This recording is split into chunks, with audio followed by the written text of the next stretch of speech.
बिस्मिल्लाहिर्रहमानिर्रहीम। अस्सलाम वालेकुम। उम्मीद है आप सब खैरियत से होंगे। Welcome back to our channel. आज हम आपके लिए इकोनोमेट्रिक्स का एक और इंटरेस्टिंग लेक्चर लेकर आए हैं और आज ये हमारी इकोनोमेट्रिक्स सीरीज़ का लेक्चर नंबर 6 है। लास्ट लेक्चर में हमने OLS एस्टिमेशन के बारे में पढ़ा था।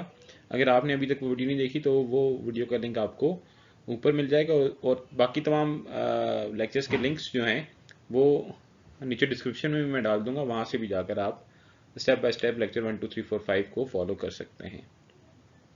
तो आइए बगैर किसी देर के आज की वीडियो का आगाज़ करते हैं। आज की जो वीडियो है वो है the classical linear regression model assumptions. जो हमने मॉडल एक पढ़ा था पहले, y is equal to beta naught plus beta one X plus U I, उस मॉडल की कुछ अजम्पशंस हैं, उसको हम क्लासिकल लीनियर रिग्रेशन मॉडल कहते हैं और उसके अजम्पशंस को हम classical linear regression model assumptions कहते हैं। इसकी एब्रीविएशन है CLRM, classical linear regression model. तो आज का जो टॉपिक है वो बहुत ही इंपॉर्टेंट है और जो स्टूडेंट्स वैसे इकोनॉमेट्रिक्स सीख रहे हैं या जो पेपर्स के लिए भी प्रिपरेशन कर रहे हैं, दोनों स्टूडेंट्स के लिए आज का टॉपिक बहुत ही ज़्यादा इंपॉर्टेंट है। क्योंकि ये जो टॉपिक है, अगर आपको इसकी बेसिक अंडरस्टैंडिंग होगी तो नेक्स्ट जो चैप्टर्स पूरे पूरे हम पढ़ेंगे वो इन्हीं अजम्पशंस की वायलेशंस के ऊपर बेस करते हैं। तो सबसे पहले जब तक आपको अजम्पशन समझ ना आए तो आप फिर वायलेशंस पढ़ना आपके लिए काफ़ी ज़्यादा डिफिकल्ट हो जाएगा। तो आइए हम वीडियो का आगाज़ करते हैं। पिछले लेक्चर में जिस तरह से हमने देखा था कि हम कैसे जो हमारे पैरामीटर्स हैं बीटा वन और बीटा टू, उसको OLS मेथड से, ऑर्डिनरी लीस्ट के मेथड से एस्टिमेट कर सकते हैं। अब सवाल यहाँ पे ये पैदा होता है कि क्या हमारा ऑब्जेक्टिव सिर्फ और सिर्फ बीटा वन और बीटा टू को एस्टिमेट करना था? तो अगर तो हमारा ऑब्जेक्टिव सिर्फ और सिर्फ बीटा वन और बीटा टू को एस्टिमेट करना था तो हमारा OLS मेथड परफेक्ट है और यहीं तक हमें अपनी इकोनोमेट्रिक्स को रोक देना चाहिए। लेकिन हमारा पर्पस सिर्फ पैरामीटर्स को एस्टिमेट करना नहीं होता, बल्कि उसमें से इन्फ्रेंसेस ड्रॉ करना भी होता है। हम ये भी देखना चाहते हैं कि बीटा वन हैट जो है वो ओरिजिनल बीटा वन के कितने इक्वल है, पॉपुलेशन के जो पैरामीटर्स हैं उसके कितने बराबर है, कितने करीब करीब है, या जो एस्टिमेटेड हम y की वैल्यूज निकालते हैं वो ओरिजिनल y की वैल्यूज के कितने बराबर हैं। तो उसका मतलब ये है कि सिर्फ एस्टिमेशन तक हम महदूद नहीं है, बल्कि आगे हमने उसमें से फोरकास्टिंग भी करनी होती है और साथ साथ हम उसके ऊपर हाइपोथेसिस टेस्टिंग भी करेंगे, इन्फ्रेंसेस निकालेंगे। तो इसलिए ये बहुत ज़्यादा ज़रूरी है कि YI जनरेट कैसे होता है, उसके लिए हम सर्टेन अजम्पशंस बनाएं और उसकी फंक्शनल फॉर्म के बारे में भी कुछ ना कुछ अजम्पशंस जो हैं वो हम साथ साथ बनाते रहें। अब थोड़ा सा आप रिवाइज अगर करें तो हमारा जो पॉपुलेशन रिग्रेशन फंक्शन था वो ये था कि YI is equal to beta one plus beta two XI plus UI। इससे ये चीज़ साबित होती है कि जो YI का वेरिएबल है, डिपेंडेंट वेरिएबल जिसे हम कहते हैं, वो दो चीज़ों के ऊपर डिपेंड कर रहा है। एक तो इंडिपेंडेंट वेरिएबल XI के ऊपर डिपेंड कर रहा है और दूसरा UI के ऊपर डिपेंड कर रहा है। तो इससे ये चीज़ साबित होती है कि XI और UI डायरेक्टली इफेक्ट कर रहे हैं YI वेरिएबल को। तो इसलिए आज की जो हम अजम्पशंस बनाएंगे वो अजम्पशंस ज़्यादातर XI और UI से रिलेट करेंगे। हमने ये देखना होगा कि XI और UI की जो वैल्यूज़ हैं वो कहाँ से आती हैं, कैसे आती हैं, उसके ऊपर क्या क्या अजम्पशंस हम फिट करेंगे, तो वो हम तफसील से आज देखेंगे। तो हमारा जो मॉडल है क्लासिकल लीनियर रिग्रेशन मॉडल, उसको हम गॉसियन रिग्रेशन मॉडल भी कहते हैं, स्टैंडर्ड रिग्रेशन मॉडल भी कहते हैं, या क्लासिकल लीनियर रिग्रेशन मॉडल भी कहते हैं। ये तमाम एक ही चीज़ का नाम है। और ये जैसे हमने देखा था क्लासिकल लीनियर रिग्रेशन मॉडल, ये इकोनॉमिक थ्योरी या इकोनॉमेट्रिक थ्योरी में तो बहुत ज़्यादा इंपॉर्टेंट है। उसके अलावा बाकी और साइंसेस में भी इसको हम इस्तेमाल करते हैं। तो ये कुछ बहुत ही इंपॉर्टेंट अजम्पशंस जो हैं वो इसके ऊपर हम लेते हैं और उन इंपॉर्टेंट अजम्पशंस को हम आज डिस्कस करेंगे। तो आइए हम अजम्पशंस का स्टार्ट लेते हैं। सबसे पहली जो अजम्पशन है उसको हम अजम्पशन नंबर 1 कहेंगे। अजम्पशन नंबर 1 ये है कि लीनियर रिग्रेशन मॉडल। जो फर्स्ट अजम्पशन है वो क्या है कि आपका जो रिग्रेशन मॉडल है वो लीनियर इन पैरामीटर्स होना चाहिए। हमने पहले भी डिस्कस किया हुआ है कि लीनियर इन पैरामीटर्स का मतलब क्या है कि आपके जो पैरामीटर्स हैं बीटा वन और बीटा टू, ये लीनियर होने चाहिए। इनकी पावर क्या होनी चाहिए? 1 होनी चाहिए। आपकी वेरिएबल्स की पावर जो मर्जी हो, लॉग हो, जो मर्जी क्यों ना हो, लेकिन जो पैरामीटर्स हैं वो क्या होने चाहिए? अगर लीनियर हो तो उसको हम लीनियर रिग्रेशन मॉडल कहते हैं। तो पहली असम्पशन हमने क्या लेनी है कि आपके जो पैरामीटर्स हैं वो लीनियर होने चाहिए। Assumption 2, X values are fixed. कि जो आपके एक्स वैल्यूज हैं, एक्स वैल्यूज का मतलब क्या है कि जो इंडिपेंडेंट वेरिएबल है उसकी जो वैल्यूज हैं वो इंडिपेंडेंट हैं या फिक्स्ड हैं या नॉन स्टोकेस्टिक हैं। मतलब यह है कि उसका जो जनरेशन का प्रोसेस है कि वो कहाँ से आ रही है वैल्यूज, उसके बारे में हमें इल्म नहीं है, बल्कि वो ऑलरेडी हमारे पास मॉडल के अंदर क्या होगा, वैल्यूज गिवन होंगी। ठीक है, और वो वाली जो एक्स की वैल्यूज हैं वो चेंज नहीं होंगी। असम्पशन 3 हमारी है जीरो मीन ऑफ यू आई। जो हमारी एरर टर्म है उसका जो मीन होगा वो क्या होगा, जीरो होगा। ठीक है, जो डिस्टर्बेंस टर्म है यू आई उसका मीन क्या होगा, जीरो होगा। ये हम पहले भी एक दफा डिस्कस कर चुके हैं। जीरो मीन का मतलब ये है कि आपकी जो वैल्यूज हैं ओरिजिनल वैल्यू से कितना दूर है, उसको हम एरर टर्म कहते हैं। जीरो मीन का मतलब ये है कि कुछ एरर टर्म की वैल्यूज आपकी पॉजिटिव आएंगी और कुछ एरर टर्म की वैल्यूज आपकी क्या आएंगी, नेगेटिव आएंगी। तो वो पॉजिटिव और नेगेटिव आपस में एक दूसरे को बैलेंस कर देंगे, जिससे आपका जो मीन वैल्यू आएगी वो क्या हो जाएगी, ऑटोमेटिकली जीरो आ जाएगी। सिंबॉलिकली हम इसको लिखते हैं expected value of U I given, ये जो लाइन है इसको हम गिवन पढ़ते हैं, गिवन एक्स आई, कि जब एक्स आई की वैल्यूज गिवन है तो आपका जो एरर टर्म होगा वो क्या होगा, जीरो होगा। ये अजम्पशन है। ठीक है, अजम्पशन नंबर 3 क्या है कि zero mean of U I. Assumption 4 भी बहुत ज़्यादा इंपॉर्टेंट है और इसके ऊपर हम फ्यूचर में बहुत तफसील से भी डिस्कस करेंगे। वो है होमोसेकिडास्टिसिटी या इक्वल वेरिएंस। होमो कहते हैं सेम को और सिकिडास्टिक कहते हैं स्प्रेड को या वेरिएशन को। तो होमोसिकिडास्टिसिटी का मतलब क्या है कि इक्वल वेरिएंस। अब इक्वल वेरिएंस किस चीज़ में, इक्वल वेरिएंस ऑफ यू आई, कि आपकी जो यू आई टर्म है, एरर टर्म या डिस्टर्बेंस टर्म जो है, उसका जो वेरिएंस होगा वो क्या होगा, वो आपका इक्वल होगा या कांस्टेंट होगा। इसका छोटा सा प्रूफ भी आपके सामने यहाँ पे गिवन है कि variance of U I given X I, expected value of U I minus expected value of U I given X I का होल स्क्वायर। ये आपको पता है कि एक्स माइनस एक्स बार का होल स्क्वायर का वेरिएंस होता है। यहाँ पे एक्स जो है वो यू आई है और एक्स बार अगर हम देखें तो expected value of U I. तो हमें अजम्पशन नंबर 3 से पता है कि expected value of U I तो जीरो है। ठीक है, तो ये माइनस का स्क्वायर खत्म हो जाएगा, तो यहाँ पे आ जाएगा expected value of U I given X I. ठीक है, ये इसका स्क्वायर आ गया, एक्स आई के ऊपर स्क्वायर नहीं लिया हमने क्योंकि वो वेरिएबल है। तो इसकी जो वैल्यू आएगी वो क्या आएगी, sigma square. Sigma square show कर रहा है कांस्टेंट को और वी ए आर शो कर रहा है किसको, वेरिएंस को। तो वेरिएंस ऑफ डिस्टर्बेंस टर्म किसके बराबर होगी, सिग्मा स्क्वायर के। ये असम्पशन नंबर 4 है और सिग्मा स्क्वायर का मतलब ये है कि ये एक फिक्स्ड कांस्टेंट है। ठीक है, ये क्या होगा, एक फिक्स्ड कांस्टेंट होगा जिसकी वैल्यू चेंज नहीं होगी। ठीक है, ये क्वेश्चन ये शो कर रही है कि यू आई जो है एक्स आई की वैल्यू बेशक जो मर्जी क्यों ना आ जाए, ये एक पॉजिटिव कांस्टेंट नंबर होगा जो इक्वल किसके है, सिग्मा स्क्वायर के।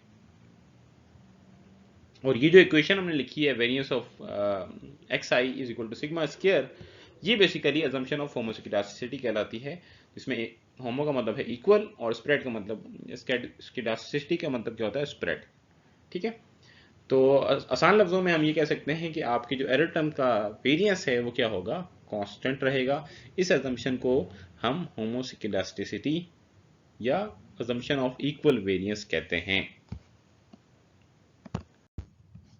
अब इसके ऑपोजिट अगर हम बात करें, अगर इक्वल वेरिएंस ना हो तो फिर उसको हम हेट्रोस्किडास्टिसिटी कहते हैं। हेट्रो का मतलब अनइक्वल होता है, तो हेट्रोस्किडास्टिसिटी का मतलब होगा अनइक्वल स्प्रेड। और इसको हम शो कैसे करेंगे कि variance of U I given X I is equal to sigma square I. ये जो आई है इसका मतलब ये है कि ये कांस्टेंट नहीं रहा बल्कि it can take any value. ठीक है, तो ये इसको हम क्या कहते हैं, हेट्रोस्किडास्टिसिटी। ये आपको टर्म्स याद होनी चाहिए क्योंकि फ्यूचर में हम बहुत ज़्यादा इनको इस्तेमाल करेंगे। तो इसको हम कहते हैं हेट्रोस्किडास्टिसिटी। और ये प्रॉब्लम भी डाटा के अंदर कहलाती है कि अगर आपका वेरिएंस सेम ना हो तो फिर उसको हम, उस प्रॉब्लम को हम हेट्रोस्किडास्टिसिटी कहते हैं क्योंकि अजम्पशन आपकी वायलेट हो जाती है।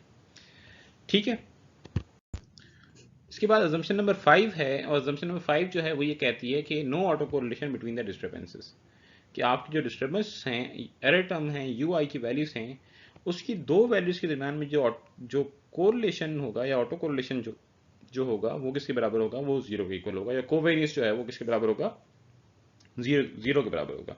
ऑटो कोरिलेशन कहते हैं कि अगर एक वेरिएबल अपनी ही पिछली वैल्यू के साथ रिलेट करे तो इसको हम ऑटो कोरिलेशन कहते हैं। और कोरिलेशन वैसे तो दो अलग वेरिएबल्स के दरम्यान में निकालते हैं ना हम, जैसे हम कहते हैं कि जी वेजेस और एजुकेशन का क्या ताल्लुक है आपस में।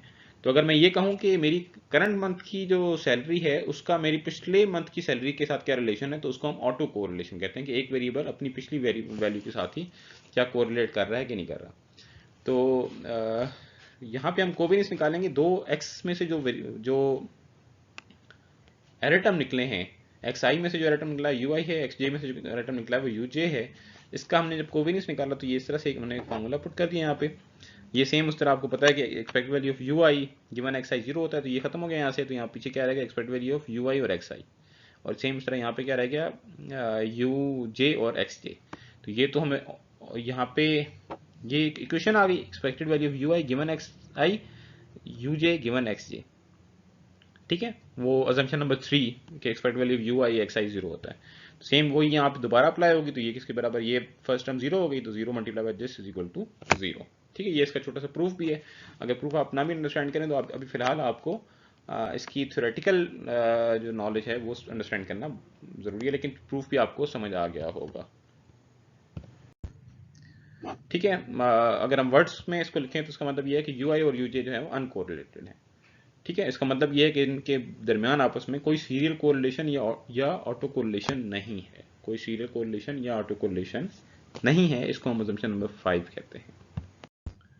अब अजम्पशन नंबर 6 की हम बात करें तो अजम्पशन नंबर 6 हमें ये कहती है कि zero covariance between U I and X I. अब यहाँ पे ये समझना भी बड़ा जरूरी है कि अजम्पशन 5 क्या कह रही थी। अजम्पशन 5 कहती थी कि यू आई और यू जे में, दो यू टर्म्स में आपस में कोई सीरियल कोरिलेशन नहीं है। और अजम्पशन 6 क्या कह रही है कि यू आई और एक्स आई में जो हमारी एरर टर्म है और इंडिपेंडेंट वेरिएबल, इसके दरमियान में कोई कोवेरियंस नहीं है, एक दूसरे को ये कॉज नहीं कर रहे। तो यहाँ पे इसका छोटा सा प्रूफ हम देख लेते हैं। कोवेरियंस ऑफ यू आई और एक्स आई निकालेंगे तो किस तरह निकालते हैं कि U I minus expected value of U I multiply कर देंगे X I minus expected value of X I के साथ। तो यहाँ पे अगर आप गौर करें तो यहाँ पे जब हम एक्सपेक्टेड वैल्यू ऑफ यू आई निकालें, ठीक है, तो ये तो जीरो हो जाएगा, तो पीछे क्या रह जाएगा, expected value of U I multiply होगा इस अंदर वाली टर्म के साथ, X I minus expected value of X I के साथ। ठीक है, ये सेकंड स्टेप आ गया हमारा। अब हमने नेक्स्ट स्टेप में क्या किया, इसको मल्टीप्लाई कर दिया। तो आप देखें यू आई एक्स आई हो जाएगा और यहाँ पे minus expected value X I और expected value of U I आ जाएगा। तो ये आ गया expected value of U I X I minus expected value of X I expected value of U I. तो यहाँ पे अगर आप दोबारा से assumption नंबर 3 याद करें तो expected value of U I क्या होता है, जीरो होता है। तो ये पूरी टर्म जो है वो क्या हो जाएगी, जीरो हो जाएगी। तो यहाँ पे क्या रह जाएगा, expected value of U I X I और expected value of U I X I किसके बराबर है, जीरो के बराबर है, क्योंकि यू अगर हम दोनों के ऊपर अलग अलग एक्सपेक्टेशन अप्लाई करें तो again expected value of U I क्या हो जाएगा, जीरो हो जाएगा। तो हमारी जो assumption 6 है वो ये कहती है कि zero covariance between U I and X I. और assumption नंबर 6 के अगर हम थोड़ी सी डिस्कशन करें तो assumption 6 ये कहती है कि डिस्टर्बेंस u और एक्सप्लेनेटरी वेरिएबल्स जो हैं वो आपस में अनकोरिलेटेड हैं। ठीक है, इसका मतलब ये है कि जो हमने मॉडल बनाया था population regression function last videos में, Y I is equal to beta naught plus beta one X I plus U I. तो उसका मतलब assumption नंबर 6 का मतलब ये है कि इसमें जो x है और u आपस में एक दूसरे को डिपेंडेंट नहीं है और ना एक दूसरे को कॉज कर रहे हैं, इनके दरमियान में आपस में कोई कोरिलेशन एग्जिस्ट नहीं करता, क्योंकि हमने assumption नंबर 2 में ये कहा हुआ है कि x फिक्स्ड वैल्यूज हैं, x नॉन स्टोकेस्टिक है। ठीक है, तो ये assumption नंबर 6 assumption नंबर 2 और assumption नंबर 3 को यूज कर रही है। assumption नंबर 7 हमें कहती है कि n is greater than k। n normally हम इस्तेमाल करते हैं नंबर ऑफ ऑब्जर्वेशंस के लिए और k हम इस्तेमाल करते हैं नंबर ऑफ पैरामीटर्स के लिए जिनको हम एस्टिमेट करना चाह रहे हैं, जैसे हम बीटा 1 और बीटा 2। तो आपकी जो ऑब्जर्वेशंस हैं x और y की जो वैल्यूज हैं एक तरह से वो नंबर ऑफ पैरामीटर्स से क्या होनी चाहिए, ग्रेटर होनी चाहिए, तब ये आपका मॉडल एस्टिमेट हो सकेगा, अदरवाइज वो एस्टिमेट नहीं हो सकता। ठीक है, फॉर एग्जाम्पल मैं आपको अगर एक छोटी सी मिसाल भी दे दूं कि अगर आपके पास एक इक्वेशन लिखी हो जिसमें अगर suppose y is equal to 2 plus 3x लिखा हुआ हो, ठीक है, तो उसमें अगर आप देखें तो दो वेरिएबल्स हैं हमारे पास। अब अगर दो वेरिएबल्स हों तो इसमें एक्सप्लेनेटरी वेरिएबल तो एक आ गया ना, ठीक है, x। तो x की जो वैल्यूज हैं वो अगर हमारे पास दो होंगी तब हम y को एस्टिमेट कर सकते हैं। ठीक है, अदरवाइज वो एस्टिमेट नहीं हो सकता। अगर हम ग्राफ की बात करें तो अगर x की a की वैल्यू होगी तो उससे y का एक ही पॉइंट निकलेगा, तो सिंगल पॉइंट आ गया। अब सिंगल पॉइंट की डायरेक्शन क्या है, वो जब तक हमारे पास दूसरा पॉइंट नहीं होगा हम उससे डायरेक्शन नहीं निकाल सकते। ठीक है, अजम्पशन नंबर 8 हमें ये कहती है कि वेरिएबिलिटी इन एक्स वैल्यूज, कि आपकी जो एक्स वैल्यूज हैं, जो आपके इंडिपेंडेंट वेरिएबल है या एक्सप्लेनेटरी वेरिएबल जिसे हम कहते हैं, वो सारे सेम नहीं होने चाहिए। मतलब ऐसा ना हो कि एक्स की वैल्यूज आपकी 10 10 10 या 5 5 5 हो जाए, बल्कि उसमें कुछ ना कुछ क्या होना चाहिए, वेरिएबिलिटी होनी चाहिए। या आसान लफ्जों में अगर हम कहें तो जिसका वेरिएंस ऑफ एक्स है वो कोई ना कोई पॉजिटिव फाइनाइट नंबर होना चाहिए। जिस तरह हमने अजम्पशन नंबर 4 होमोसिक्रासिटी की एग्जांपल ली थी, sigma square is a positive constant number. ठीक है। अजम्पशन नंबर 9 हमें ये कहता है कि करेक्ट स्पेसिफिकेशन ऑफ मॉडल, कि आपने अपने मॉडल को करेक्टली स्पेसिफाई करना है। ठीक है। ऐसा ना हो कि आपके आपके मॉडल के अंदर स्पेसिफिकेशन बायस हो या एरर हो। ठीक है, कि मॉडल में जो है वो लॉग लेना था वेरिएबल का, आपने लॉग नहीं लिया, या मॉडल में जो है वो स्केयर लेना था, आपने स्केयर नहीं लिया वेरिएबल। ये मैं वेरिएबल की बात कर रहा हूँ, क्योंकि हम बीटास को तो हमने अजम्पशन नंबर 1 ली हुई है कि आपके जो पैरामीटर हैं वो लीनियर होने चाहिए। ठीक है। तो आसान लफ्जों में अजम्पशन नंबर 9 क्या कहती है कि correct specification of model. Assumption number 10 हमें ये कहती है नो परफेक्ट मल्टीकोलिनियरिटी। मल्टीकोलिनियरिटी का मतलब ये होता है कि जब आपके दो वेरिएबल्स आपस में कितने रिलेट कर रहे हैं। और परफेक्ट मल्टीकोलिनियरिटी का मतलब होता है कि आपका एक वेरिएबल जो है वो एक तरह से डुप्लीकेट है दूसरे वेरिएबल का। जिस तरह फॉर एग्जांपल मैं यहाँ पे एक नंबर लिख दूँ 1 2 3 4 5 6, और सेकंड सीरीज में लिख दूँ 2 4 6 8 10। तो जो सेकंड सीरीज है अगर आप देखें तो वो पहली सीरीज का ही मल्टीप्लाई बाय 2 करके मैंने बना दिया है। तो इसको हम कहेंगे कि लीनियर एसोसिएशन या लीनियर रिलेशनशिप इनके बीच में एग्जिस्ट करता है। ये कोई अलग से डाटा सीरीज नहीं है, बल्कि पहली डाटा सीरीज को मैंने 2 से मल्टीप्लाई किया तो दूसरी डाटा सीरीज बन गई। तो आपने ऐसे वेरिएबल्स नहीं लेने, जो एक्सप्लेनेटरी वेरिएबल्स हैं वो आपने इस तरह नहीं लेने कि जो एक वेरिएबल है वो दूसरे का मल्टीपल आप ले लें। ठीक है। तो उससे क्या होगा कि आपके मॉडल के अंदर परफेक्ट मल्टीकोलिनियरिटी आ जाएगी। ठीक है। तो हम अजम्पशन ये लेते हैं कि आपके मॉडल के अंदर परफेक्ट मल्टीकोलिनियरिटी नहीं होनी चाहिए। और वैसे भी अगर परफेक्ट मल्टीकोलिनियरिटी हो तो आपका मॉडल रन ही नहीं होगा। ठीक है। उससे जो पैरामीटर्स हैं वो निकल ही नहीं सकते। तो ये थी हमारी क्लासिकल लीनियर रिग्रेशन मॉडल की अजम्पशंस। कुछ बुक्स में अगर आप स्टडी करेंगे तो आपको 7 अजम्पशंस मिलेंगी। इसी सीक्वेंस से अगर हम देखें तो ये आखिरी 8 9 10 अजम्पशन उसमें नहीं मिलेंगी।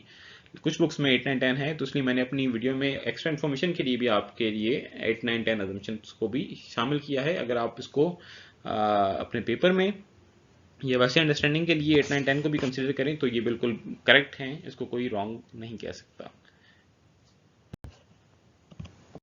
उम्मीद है आपको आज की वीडियो पसंद आई होगी, और हमें मालूम है कि आप इकोनोमेट्रिक्स की वीडियोस का बहुत इंतज़ार करते रहते हैं।